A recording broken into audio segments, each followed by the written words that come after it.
దేవాది దేవుని రండి కీర్తించెదం రాజాది రాజుని చేతులపై నిలిపి శిరములు వంచి స్తుతించి పొగడెదం క్రీస్తునాథుని రండి ఆరాధించెదం దేవాది దేవుని రండి కీర్తించెదం రాజాది రాజుని చేతులపై నిలిపి శిరములు వంచి స్తుతించి పొగడెదం యేసునాథుని. రెండు చేతుల పైకెత్తి హల్లెలూయా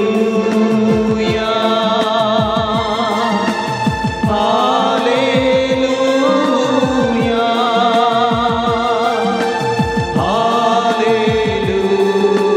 హల్లెలూయా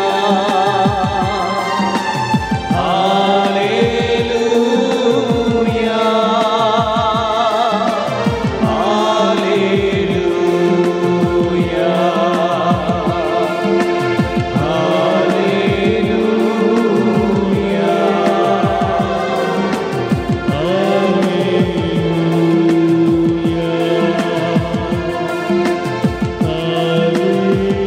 హల్లెలూయా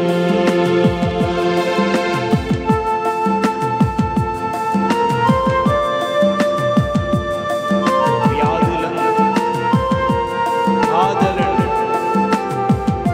అన్నింటినీ తొలగించగలిగినటువంటి ప్రభు ఈ పవిత్ర పీఠం మీద మీరు చేసి వచ్చి ఉన్నారు. ప్రభుని ఆరాధిద్దాం, ప్రభుని స్తుతిద్దాం, ప్రభుని గణపరచుదాం.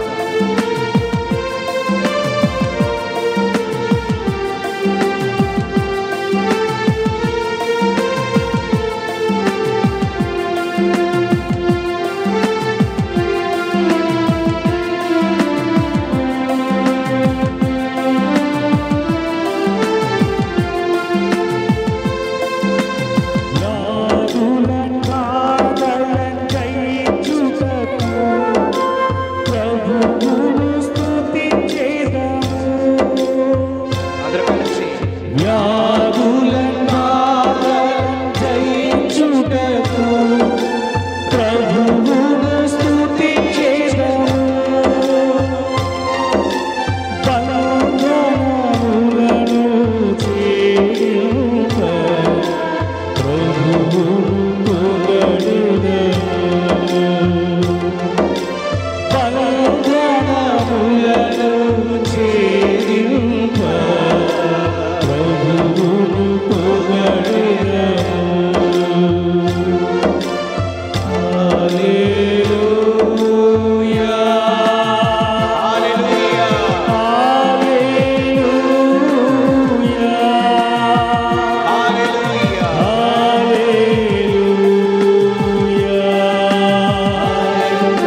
మన ముందు ఈ పవిత్ర మీద ప్రత్యక్షమై ఉన్నారు.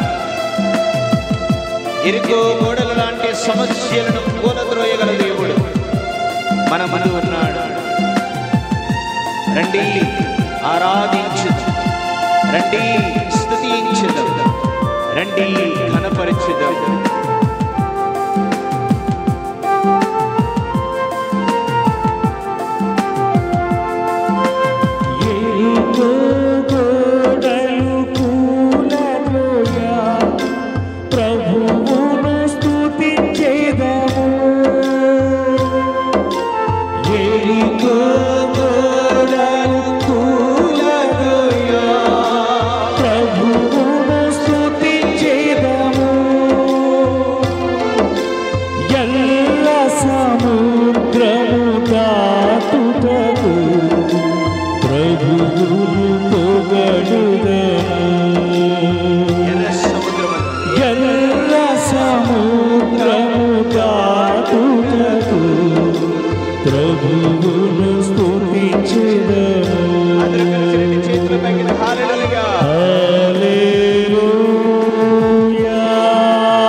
దేవునికి స్తోత్రం. హల్లెలూయా, హల్లెలూయా, హల్లెలూయా, హల్లెలూయా, హల్లెలూయా. అందరూ బాగున్నారా? బాగున్నామండి. బాగుంది, చాలా సంతోషం. సిలువగిరి, ఇగో తూర్పుగోదావరిలో ఒక చక్కని సిలువగిరి స్థాపించబడింది. సిలువగిరి ప్రతిష్ఠించబడింది ఈ కొండ మీద, ఈ ఎత్తైన కొండ మీద. నిజంగా ఆ రోడ్డు మీద నుంచి చూస్తుంటే ప్రభు ఈ గ్రామం వైపు తిరిగి ఎంతో దేదీప్యమానంగా, సిలువగిరి అనగానే గత విచారణలో నేను కూడా వెంగాపురం అని బొబ్బుల దగ్గర, ఆ బొబ్బుల లోపలికి అక్కడ కూడా ఒక సిలువగిరి కొండ ఉంది. కానీ ఎంత కొండ కాదు, ఎంత కొండ అయితే కాదు. అక్కడ సిలువగిరి పెట్టిన తర్వాత, ఆ సిలువు పెట్టిన తర్వాత ఆ ఊరు వాళ్ళందరూ ఇచ్చిన సాక్ష్యం ఏంటి తెలుసా? ఆ సిలువ పెట్టిన తర్వాత నుంచి ప్రపంచం అంతా కూడా, దేశం అంతా కూడా, రాష్ట్రం అంతా కూడా కరువు వచ్చిన ఎప్పుడు కూడా ఆ ఊర్లో పంటలు పోలేదు. ఇప్పుడు వరకు ఇంకా రాష్ట్రమంతా కరువు వచ్చిన అక్కడ మాత్రం పంటలు పండుతున్నాయి. గట్టిగా చప్పట్లు కొడదాం. సో అలా ఎత్తైన ఈ కొండ మీద తనను తాను ప్రతిష్ఠించుకున్నటువంటి ప్రభు నిజంగా ఈ ఊరికి ఎంతో ఆశీర్వాదకరం, అదృష్టం. చూడండి, అంత ఎత్తైన కొండ మీద ఎంత చక్కగా ఊరి వైపే చూస్తూ ఊరిని దీవిస్తూ తప్పకుండా ఈ ప్రాంతంలో పంటలు కానీ మనుషులు కానీ అందరూ దేదీప్యమానంగా ఉంటారు, సంతోషంగా ఉంటారు, ఆరోగ్యంగా ఉంటారు. దేవునికి స్తోత్రం. హల్లెలూయా, హల్లెలూయా. కాబట్టి మొదటి విచారణ ఏర్పడి, మన కత్తిపూడి విచారణ ఏర్పడి, అందు ముఖ్యంగా ఈ కొండ దగ్గర ఈ కూడిక ప్రారంభమయ్యింది. ఇది ఎన్నో కూడిక? మూడోదా రెండోదా? ఇది రెండోది. ఫాదర్ గారు ప్రారంభించిన మొదటి నెల, నేను వచ్చింది ఇప్పుడు. సో ఈ కూడికి ఇంకా ఆగకూడదు. వర్షం అయినా వరద అయినా ఆగకూడదు. ఎప్పుడైనా కొంతమందితోటే ప్రారంభం అవుతుంది తెలుసా? అది దేదీప్యమానంగా వెళ్ళిపోతుంటుంది. ఇంకా దేవుని కార్యక్రమాన్ని ఆపకూడదు. ఇది ఒక మంచి పుణ్యక్షేత్రం కావాలి. అనేక మంది ఈ చుట్టుప్రక్కల ప్రాంతం వాళ్ళందరూ కూడా ఈ కొండకి పరిగెత్తాలి. గిడిజాం కొండ మీద శిలువనాథుడు, ఆయన దగ్గరికి వెళ్ళాలని. ఈ కొండ అద్భుతంగా అభివృద్ధి చెందాలి. అభివృద్ధి చెందుతుంది. తప్పకుండా అభివృద్ధి చెందుతుంది మీరు ప్రార్థన బాగా చేస్తే. దేవునికి స్తోత్రం. హల్లెలూయా.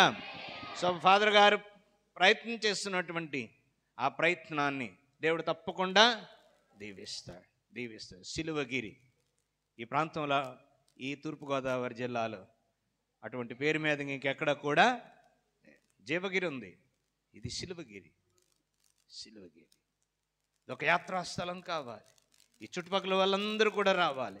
అంతగా దీవించబడాలని మనసారా దీవిస్తూ ఈ రెండో కూడికను ప్రారంభించుకుందాం. దేవునికి స్తోత్రం. హల్లెలూయా, హల్లెలూయా, హల్లెలూయా. సంఖ్యాకాండం 25వ అధ్యాయం 1వ వచనం నుండి. ఇశ్రాయేలు ప్రజలు ఐగుప్తు నుండి కనాను దేశానికి వెళ్తున్నటువంటి ఆ సమయంలో ఒక సంఘటన జరిగింది. వాళ్ళు పెయూర్ అనేటువంటి ప్రాంతానికి వచ్చారు. ఏ ప్రాంతానికి? ఏ ప్రాంతం అమ్మా? ఏ ఊరు వచ్చారు? పెయూరు. ఆ ప్రాంతానికి రాగానే వాళ్ళు ఏం చేశారంటే, ఆ ప్రాంతంలో ఉన్నటువంటి దేవతలను ఆరాధించి ఆ దేవతలకి నైవేద్యం పెట్టడం, విగ్రహారాధన చేయటం, ఆ నైవేద్యాలు తినడం, ఇలా యావే దేవుణ్ణి వదిలేసి, తండ్రి దేవుణ్ణి వదిలేసి, కాపాడుతూ వస్తున్న ప్రభువును వదిలేసి వెళ్ళి అన్యుల దేవతలను ఆరాధిస్తూ వాళ్ళ నైవేద్యాలు తింటూ ఉన్నటువంటి ఆ సమయంలో దేవునికి మహాకోపం వచ్చింది.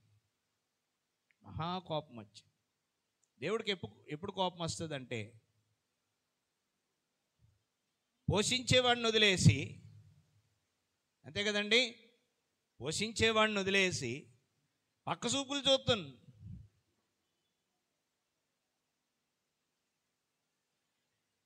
అనంతపురం జిల్లాలో ఒక సంఘటన జరిగింది కొన్ని సంవత్సరాల క్రితం. భార్య బిడ్డల్ని ఇంటి దగ్గర వదిలిపెట్టి, నా ఫ్యామిలీ బాగుండాలి, ఉన్నతంగా ఉండాలి, ఫ్యామిలీ శ్రేయస్సు కోరుకొని భార్యని పిల్లల్ని వదిలేసి కువైట్ వెళ్ళిపోయి కష్టపడి అక్కడి నుంచి డబ్బులు ప్రతి నెల భార్యకి పంపించేస్తున్నాడు. ఇంటి దగ్గర అన్నీ చూసుకో, పిల్లల ఫీజులు, పిల్లలకు లోటు లేకుండా ఖర్చు పెట్టి అందులో డబ్బులు దాయి మళ్ళీ ఇల్లు కట్టుకోవాలి, ఇలా ప్రతి నెల పంపిస్తున్నాడు. ఈలోగా ఈవిడేం చేసిందంటే, ఒక కుర్రోడితో స్నేహం చేసి అక్రమ సంబంధం పెట్టుకున్న ఆ డబ్బంతా, ఇంటికి పంపిస్తున్న డబ్బు ఆ కుర్రవాడికి ఇచ్చేస్తుంది. వాడు అప్పే అంటున్నాడు, అప్పని తీసుకుంటున్నాడు, కానీ వాస్తవానికి ఆమెతో ఉన్నటువంటి అక్రమ సంబంధాన్ని బట్టి డబ్బులన్నీ ఇచ్చేస్తుంది. కొన్నాళ్ళకి భర్త తిరిగి వచ్చాడు, కువైట్ నుంచి తిరిగి వచ్చాడు. ఇప్పటి వరకు పంపించిన డబ్బు ఏమైంది అని అడిగాడు. అలా ఆయన వస్తున్నాడని తెలిసి ఈవిడ పరిగెత్తుకొని వెళ్ళి బాయ్ ఫ్రెండ్ దగ్గరికి వెళ్ళి, డబ్బులు ఇచ్చే మా ఆయన వస్తున్నాడు అన్నాడు. వాడేమేస్తాడు? సో భర్త వచ్చాడు, డబ్బులు అడిగాడు, లెక్కలు అడిగాడు. ఏం చేసావు, ఇంత డబ్బు పంపించాను కదా అంటే, ఒకరికి ఇచ్చాను ఇచ్చేయాలి, అది ఇది చెప్తుంది. చివరికి ఆ నోట ఈ నోట ఆయన చెవిన పడింది, బాయ్ ఫ్రెండ్కి ఇచ్చేస్తుంది. బాయ్ ఫ్రెండ్ మోజులో ఉంది. మొత్తానికి అది నిజమని నిరూపణ అయిన తర్వాత భార్యని నిర్దాక్షిణ్యంగా గొడ్డలతో నరికి చంపేశాడు.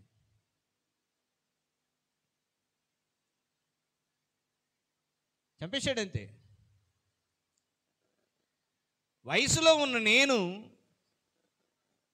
భార్య సుఖాన్ని త్యాగం చేసి పిల్లల బాగోగుల కోసం, కుటుంబ బాగోగుల కోసం నేను ఇంత త్యాగం చేసి వెళ్ళి కువైట్లో ఆ ఎండలో నేను కష్టపడి పనిచేస్తుంటే, నువ్వు ఇక్కడ జలసాలు చేసుకొని వేరే పురుషునితో అక్రమ సంబంధం పెట్టుకొని నీ శారీరక సుఖం చూసుకొని నా కష్టాన్నంతటినీ కూడా పోషించే నన్ను, కష్టపడి నన్ను విస్మరించి నువ్వు ఇంకొకటితోటి పోతున్నావా అన్నటువంటి ఆ బాధతోటి ఏం చేశాడు? చంపేశాడు. ఇది అనంతపురం జిల్లాలో జరిగేది. దేవుని బిడ్డలారా, దేవుడికి కూడా కోపం వస్తుంది. ఎప్పుడు? పోషిస్తున్నటువంటి ప్రభు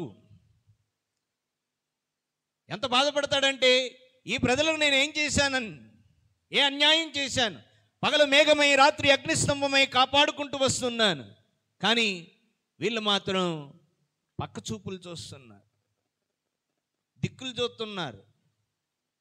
ఏదో సినిమా వచ్చింది, దిక్కులు చూడక రామయ్య, ఏదో పక్క చూపులు చూస్తున్నారు. బాధపడ్డాడు.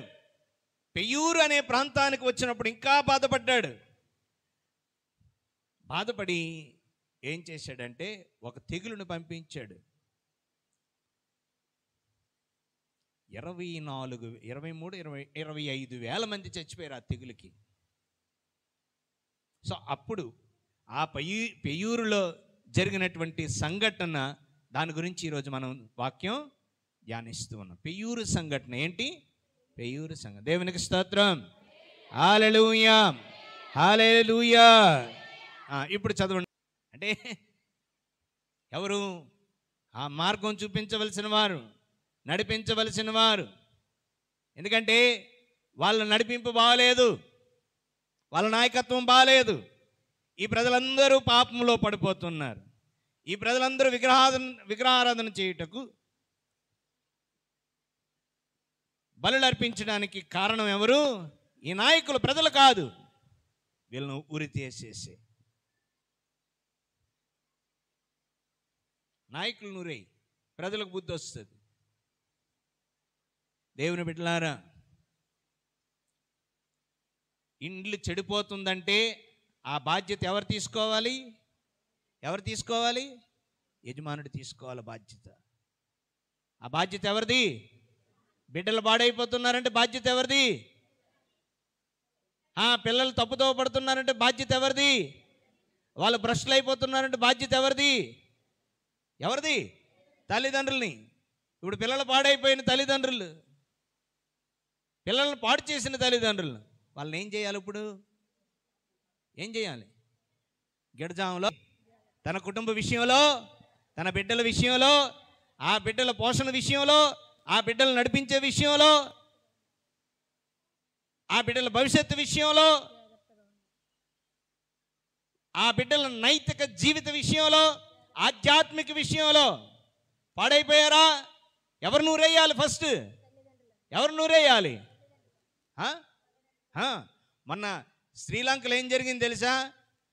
మొత్తం దేశం అంతా ఆర్థిక సంక్షోభంలో పడిపోతే మేము ఈరోజు తిండికి బాధపడుతున్నాం, డబ్బు లేకుండా చస్తున్నాం అని చెప్పి ప్రజలందరూ కూడా ఎవరి మీద విప్లవం చేశారు తెలుసా? ఫస్ట్ వెళ్ళి ప్రెసిడెంట్ మీదకి వెళ్ళిపోయారు. అక్కడి నుంచి వాడు పరిగెత్తి పారిపోయాడు. ఎక్కడ చంపేస్తారేమో అని. ఎందుకు? నీకు తెలియదా ఆర్థిక మాంద్యం ఏర్పడకూడదని? కుర్చీలో పందామని వెళ్ళేసరికి పారిపోయాడు, అంతే. ప్రాణరక్షణ కోసం పారిపోయాడు. దేవుని బిడ్డలారా, దేవుడు అంటున్నాడు, మోషే ప్రజలు కాదు ఇక్కడ దోషులు. ఎవరు? నాయకులు. వారిని పట్టపగలు ఊరేయి. ఆ బాధ్యత నువ్వు తీసుకోవాలి. ఏమండి, తండ్రిగా తల్లిగా ఎంతో బాధ్యత ఉంది. వాళ్ళ భవిష్యత్తు మీ మీద ఆధారపడి ఉంది. వారు భ్రష్టులు అయిపోకుండా వారు నడవలసిన మార్గంలో నడుస్తూ, వాడు రైతా, వాడు కూలివాడా, వాడు వాళ్ళ మాస్టర్లా లేకపోతే కలెక్టర్లా, ఇవేమి, నువ్వు నాయకుడివి. నీ పరిధిలో నీ కుటుంబానికి ఒక నాయకుడివి, నాయకురాలివి. నడిపించుకో. నీ బిడ్డల భ్రష్టులు అయిపోకుండా నడిపించుకో కదండి. బాధ్యత ఎవరిది? తల్లిదండ్రులు. నడిపించుకోవాల్సిన బాధ్యత. కొంతమంది ఐఏఎస్ ఐపీఎస్ పిల్లలే చెడిపోతున్నారంటే దాని అర్థం ఏంటి? తల్లిదండ్రులు నడిపించే విధానం బాగాలేదు, నడిపింపు బాగాలేదు. అప్పుడెప్పుడు యూట్యూబ్లో ఒక విషయం జరిగింది. ప్రవీణ్ అనేటువంటి ఒక కుర్రవాడు యూట్యూబ్ ఛానల్ నడిపించుకుంటున్నాడు. వాడికి బోల్డ్ మంది సబ్స్క్రైబర్స్ ఉన్నారు, బోల్డ్ మంది చూస్తున్నారు వ్యూస్. ఏదో ఒక వీడియో చేశాడు, చైల్డ్ అబ్యూజ్. పసిపిల్లతో మాట్లాడకూడని మాటలు మాట్లాడితే సాయి ధర్మతేజ, ఎవరు సాయి ధర్మతేజ? హీరో. ఓకే, ఎవరు? సాయి ధర్మతేజ.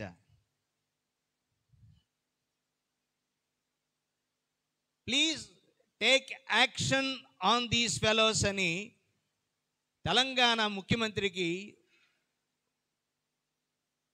ఈ వీడియో పెట్టి ట్యాగ్ చేసి ఒక మెసేజ్ పెట్టాడు ట్విట్టర్లో. ఏమని? ఈ వెంటనే వీళ్ళని అరెస్ట్ చేయండి అని. రేవంత్ రెడ్డి సీఎంకి పెట్టగానే అందరూ యంత్రాంగం అంతా దిగింది, డీజీపీ మొత్తం అందరూ దిగారు. ఏంటి తెలిసి వచ్చింది ఏంటంటే, ఆ కుర్రవాడు ఎవరి కొడుకు తెలుసా? ఒక కలెక్టర్ కొడుకు. ఎవరి కొడుకు? కలెక్టర్ కొడుకు. గతంలో శ్రీకాకుళం జిల్లాకు కూడా కలెక్టర్గా చేశాడు.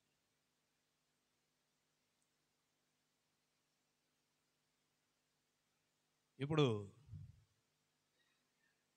ఆ కుర్రవాడు మోరల్ లైఫ్ లేకపోతే ఇటువంటి విధంగా దిగజారుడ వీడియో చేశాడు అని అంటే ఎవరిని నిందిస్తున్నారు? ఫస్ట్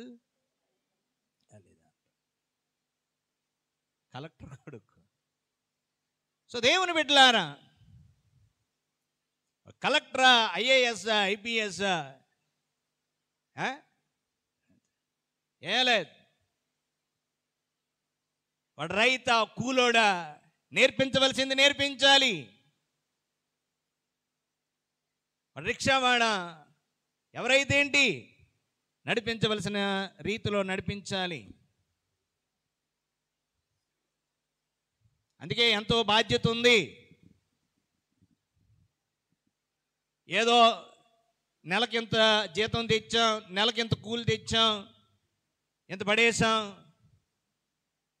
ఇంట్లో సరుకులు కొన్నాం, ఫీజులు కట్టాం,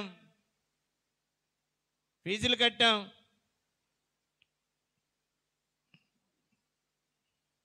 అర్థమైందా?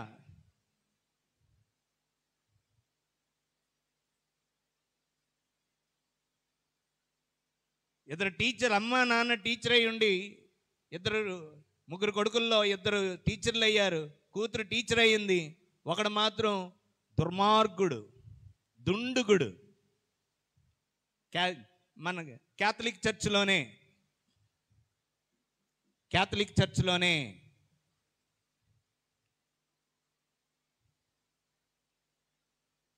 దుష్టుడు మోసాలు చేస్తూ బతుకుతున్నాడు, ఆడవారిని బ్లాక్మెయిల్ చేస్తూ బ్రతుకుతున్నాడు. మొన్నే తెలిసింది ఆ విషయం.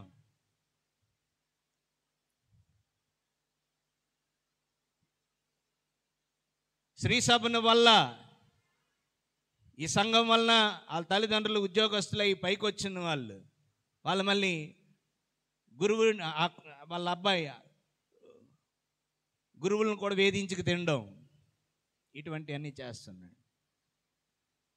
దేవుని బిడ్డలారా, బాధ్యత తీసుకోవాలి. బాధ్యత మీదే. మీ బిడ్డలు పాడవ్వాలన్నా, బాగుపడాలన్నా. పాడైపోయారా? వారికి సరైన నడిపింపును ఇవ్వలేదా?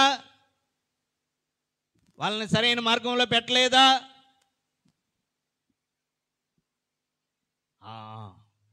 ఏం చేయమన్నాడు దేవుడు? మోషే, ఇశ్రాయేలు నాయకులను, నీకు సహాయకులుగా ఉండుటకు నీవు ఎన్నిక చేసుకున్న నాయకులను పిలిచి పట్టపగలు, మళ్ళీ రాత్రులు కాదు, వాళ్ళ మొహం కనిపించాలి. అర్థమైందా? ముసుగేసి కొట్టడం కాదు, ముసుగు తీసే కొట్టాలట. ఎందుకు? వాళ్ళ ముఖాలు చూడాలి. పట్టపగలు ఉరితి అన్నాడు. అప్పుడు గాని నా కోపం చల్లారదు.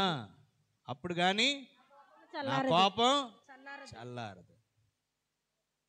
దెబ్బ ఫస్ట్ ఎవరికి పడాలి? అమ్మా, నీ పిల్లలు పాడైపోతే దెబ్బ పడవలసింది నీ పిల్లల వీపు మీద కాదు.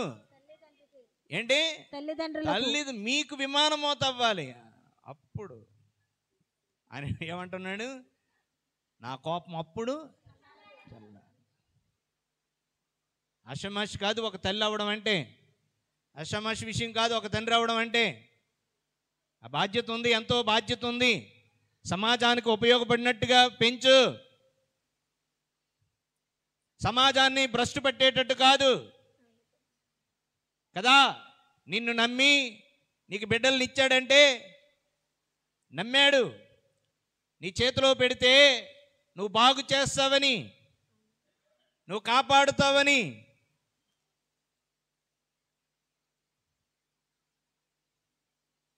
అర్థమైందా? మొదటి పుట్టినరోజులు ఘనంగా చేయడం కాదు, 2 లక్షలు పెట్టి. రెండో పుట్టినరోజు రస్కులు కొనేస్తారులేండి తర్వాత నుండి కదా. దేవుడు ఈ భూమి మీదకి ఒక బిడ్డను పంపిస్తున్నాడంటే, ఈ సమాజానికి, ఈ సంఘానికి, ఈ లోకానికి ఆ బిడ్డ ద్వారా ఏదో దీవెనకరమైన పనులు చేయిద్దామని. కానీ ఏం జరుగుతుంది? నీ నాయకత్వంలో, నీ నడిపింపులో ఆ పిల్లలు భ్రష్టులు అయిపోతున్నారు. అందుకు దేవుడు కోపం వచ్చింది. ప్రజలను కాదు ఊరేయవలసింది. ఎవరిని ఊరేయాలట? తల్లిదండ్రులను, నాయకులను ఊరేయాలి. చాలా జాగ్రత్తగా ఉండాలి. ఈరోజు ఈ భారతదేశంలో, ఈ లోకంలో చింతించవలసిన విషయం ఏంటంటే, రైతుల పిల్లలు బాగానే ఉన్నారు, కూలి పని చేసుకున్నోడు పిల్లలు బాగానే ఉన్నారు. వచ్చిన ప్రాబ్లం ఎవరితోటంటే, పెద్ద పెద్ద పోస్టుల్లో నుండి ఉద్యోగాలు చేసే పిల్లలే ఈరోజు ఈ లోకాన్ని, ఈ దేశాన్ని, ఈ సమాజాన్ని భ్రష్టు పట్టిస్తున్నారు. దేవుని బిడ్డలారా, తల్లిదండ్రులారా, మీ పిల్లలు చెడిపోతే తన్నేది ఎవరిని? ఫస్ట్ ఎవరిని తన్నేది? తల్లిదండ్రులను.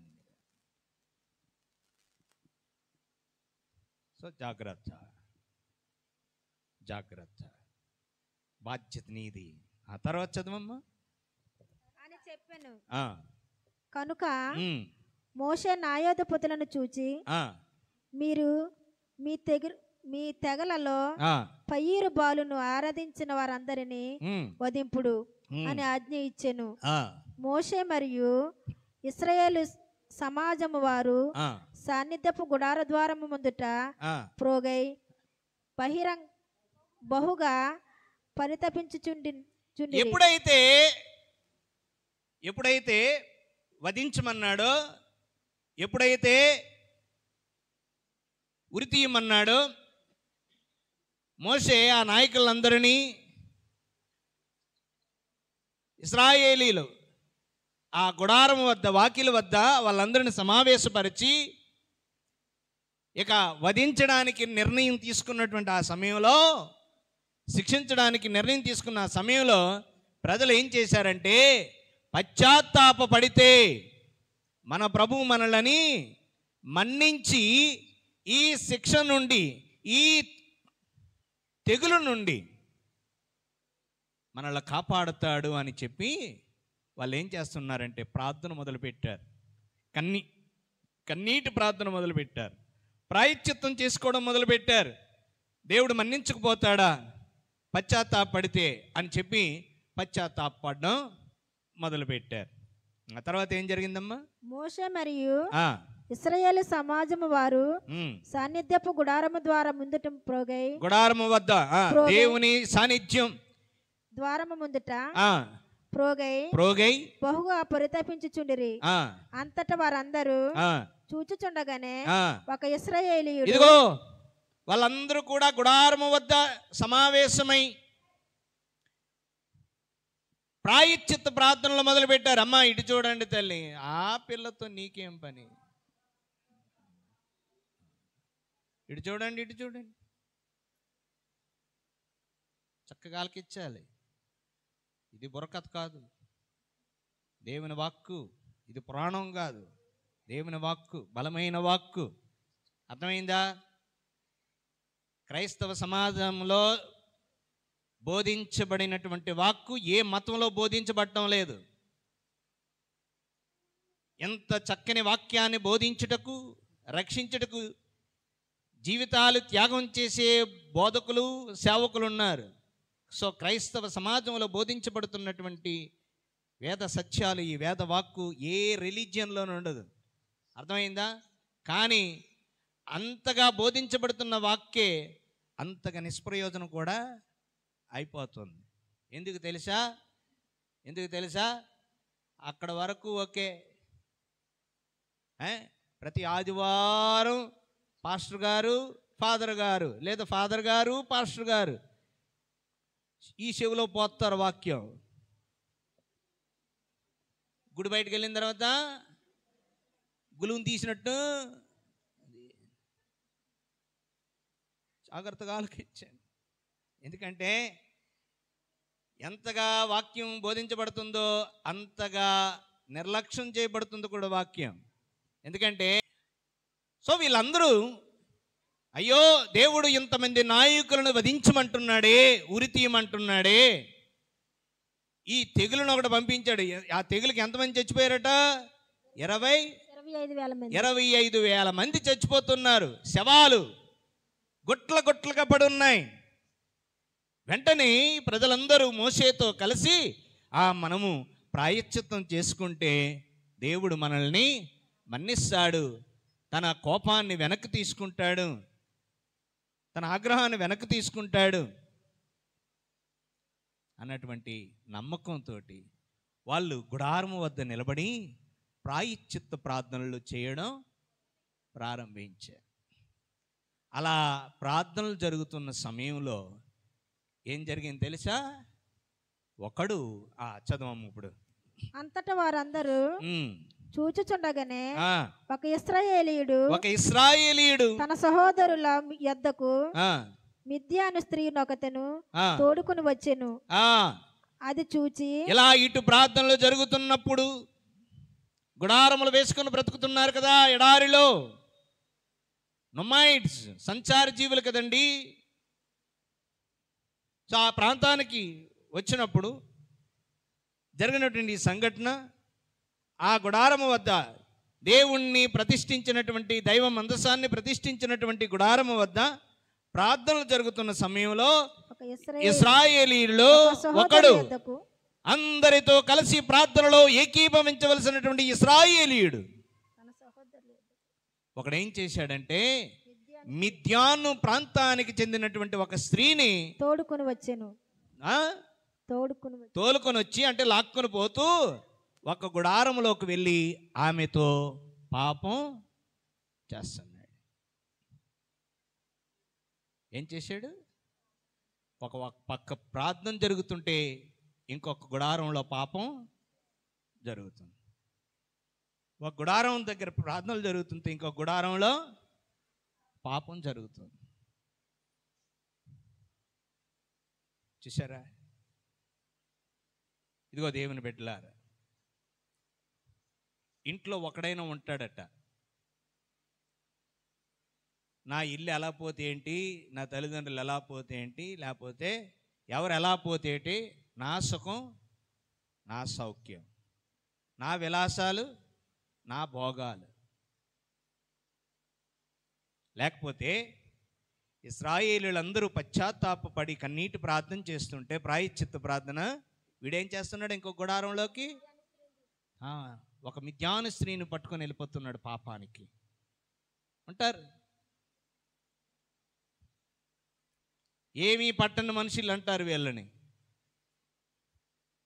ఎవరు ఎలా పోతే ఏంటి, ఏది ఎలా పోతే ఏంటి, నా భోగం, నా సౌఖ్యం, నా సుఖం, నేను చేస్తున్న పనుల వల్ల నా తల్లిదండ్రులకు చెడ్డ పేరు వస్తుందా, మంచి పేరు వస్తుందా, అదేం పట్టదు. ఇంకా అరే నా తల్లిదండ్రులకి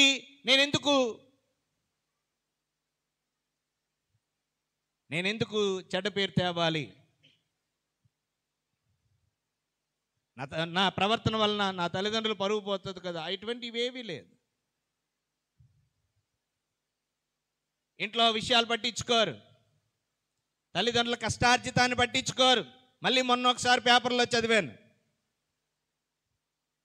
కొడుకు బెంగళూరు వెళ్ళిపోయి నేను ఇది చేసుకొని వస్తానని వెళ్ళిపోయి జూదాలాడి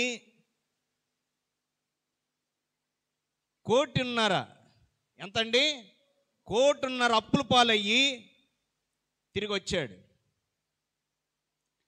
ఆ తల్లిదండ్రులు 10 ఎకరాల భూమి అమ్మిన అప్పులు తీరలేదు, ఇంకా అప్పులు. తల్లిదండ్రులు ఇద్దరు ఊరేసుకొని చచ్చిపోయారు.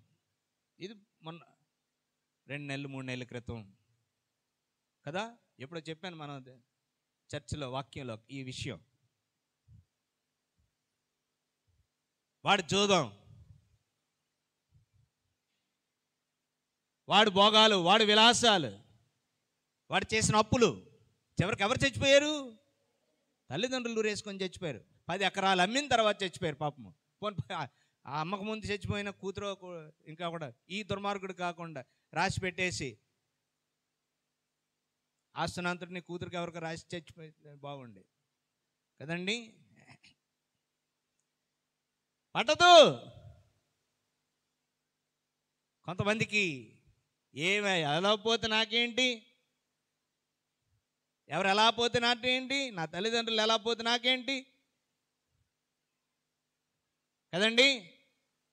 ఏ తాగుబోతు సాయంత్రం అయ్యేసరికి నాకు ఒక 2 బిడ్డలు ఉన్నారు, నాకు ఒక 3 బిడ్డలు ఉన్నారు, వాళ్ళకి ఇంత పకోడీ పట్టుకెళ్దామని ఆలోచించి తాగుబోతు తండ్రులు ఉన్నారండి? ఉన్నారా? లేరు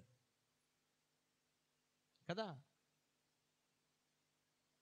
సాయంత్రం అయ్యేసరికి ఆడు భోగం, ఆడు సౌఖ్యం, వాడి సుఖం, వాడి వ్యసనం, పకోడీ తీసుకెళ్దామని, పిల్లలకు పకోడీ తీసుకెళ్దామని గుర్తు రాదు, మందులోకి పకోడీ గుర్తొస్తుంది కదా. పట్టదు, ఏం పట్టదు. ఇటువంటి వాళ్ళు ప్రతి ఇంట్లో ఒకడు ఉంటాడు, ప్రతి ఇంట్లో ఒకరు ఉంటారు. ఇతర ఇశ్రాయేలు ప్రజలు మోషేను కలుపుకొని, ఇంత తెగులుకి మా పాపమే కారణం, ఈరోజు నాయకులు వధించబడుతూ ఉన్నారు. దేవుడు అంత నిర్ణయం తీసుకున్నాడు.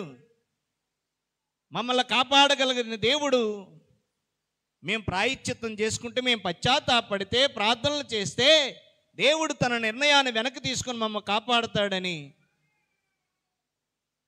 నమ్మకంతో దేవుని గుడారం వద్ద ప్రార్థనలు చేస్తుంటే పక్క గుడారంలోకి ఒకడు ఏమీ పట్టనట్టు మిద్యాను స్త్రీని ఒకతను అంటే ఒక స్త్రీని తీసుకొని వచ్చాను. దేవుని బిడ్డలారా, ఉన్నారా నీ ఇంట్లో అలాంటి? ఎలా పోతే నాకేంటి, ఎవరు ఏమైపోతే నాకేంటి, నా భోగం, నా సుఖం, నా సౌఖ్యం, సమాజం ఎలా పోతే నాకేంటి, సంఘం ఎలా పోతే నాకేంటి, ఊరు ఎలా పోతే నాకేంటి, కదండి? ఉంటారు ఇలాంటి వాళ్ళు. ఊరు తగలాడిపోతుంటే చుట్టముక్క వెలిగించుకుంటున్నా, నిప్పివ్వండ్రా, తీయండ్రా అంటుండట ఆవిడ. ఎలాగున్నారు కదా.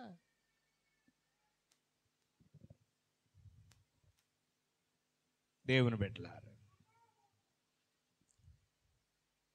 చూసారా?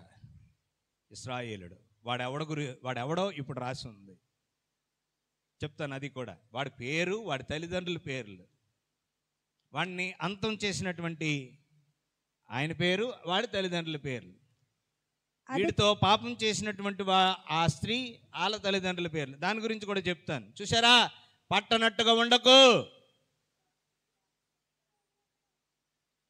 ఎవరు ఎలా పోతే నాకేంటి, నా తల్లిదండ్రులు ఎలా పోతే నాకేంటి, కదండి? తల్లిదండ్రులను గౌరవించదువు గాక అంటారు. ఎన్నో ఆజ్ఞ ఇది? ఎన్నో ఆజ్ఞ? ఎన్ని? 4. తల్లిదండ్రులు గౌరవించదువు గాక అంటే అర్థం ఏంటి తెలుసా?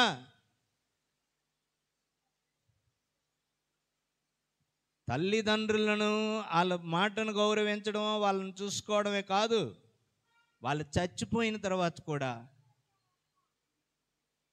వాళ్ళకి చెడ్డ పేరు తేకుండా బ్రతకడం. అంతే కదా?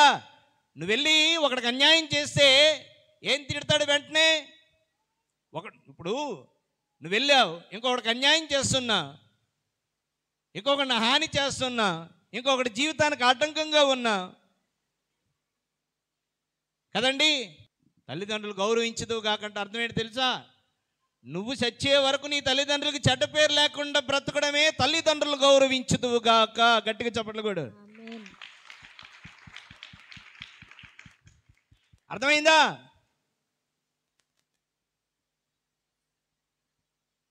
దేవుని బిడ్డలారా, అందుకే ఏది పట్టినట్టుగా ఉండకు. నువ్వు దుష్టుడు, దుర్మార్గుడు అవుతున్నావంటే, నువ్వు ఒకటి జీవితాన్ని ఆటంకం చేస్తూ, నువ్వు ఇంకొకటి జీవితం పాడు చేస్తూ, ఇంకొకటి ఎదుగుదలకో లేకపోతే ఇంకొకటి జీవితానికి నువ్వు అన్ని విధాలుగా ఆటంకం అయితే అవతల వాడు తిట్టేది ఏంటి తెలుసా? ఇదే తిడతాడు. ఒక గురువుని నేనే వెంటనే అమ్మగారులు ఫాదర్ అన్నారు, మరి ఏమంటాం?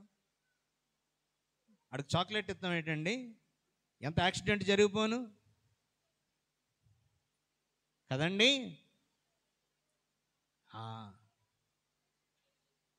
చూసారా? వాడి జులాయితనానికి ఆ రోజు మేము కారులో వెళ్ళినప్పుడు ఎవరు బలి అయిపోయారు? తల్లి బలి అయిపోయింది. తల్లిదండ్రులు గౌరవించదు కాకంటే అర్థం ఏంటి తెలుసా? నీ వల్ల మీ అమ్మ మాట పడకూడదు, నీ వల్ల మీ నాన్న మాట పడకూడదు.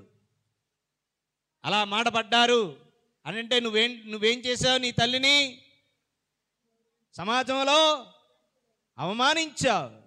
తల్లిదండ్రులు గౌరవించదువు గాక అన్నాడు దేవుడు. అందుకే నా తల్లిదండ్రులు నాకేం పట్టరు, నా ఇంట్లో నేను ఎలా పోతే ఏంటి, నేను నా జలసాలు, నా సంతోషాలు, నా ఆనందాలు కాదు. చూసారా? అక్కడ ప్రార్థన జరుగుతుంటే మహోన్నతమైనటువంటి అద్భుతమైనటువంటి ప్రాయశ్చిత్త ప్రార్థనలు జరుగుతుంటే ఆ గుడారం ముందు, దైవ మందసమున్న గుడారం ముందు అలాంటి ప్రాయశ్చిత్త ప్రార్థనలు జరుగుతుంటే ఏం చేస్తున్నారు అక్కడ? నేను ఎందుకు వెళ్ళి ఏకీభవించకూడదు, నేను వెళ్ళి ఎందుకు ప్రార్థన చేయకూడదు, వెళ్ళి ప్రాయశ్చిత్తం చేయకూడదు అన్న భావన లేకుండా, స్పృహ లేకుండా, ఒంటి మీద స్పృహ లేకుండా ఏం చేశాడు? మిథ్యాను స్త్రీని గుడారంలోకి తీసుకుని వెళ్ళిపోయి ఆమెతో పాపం చేస్తాడు.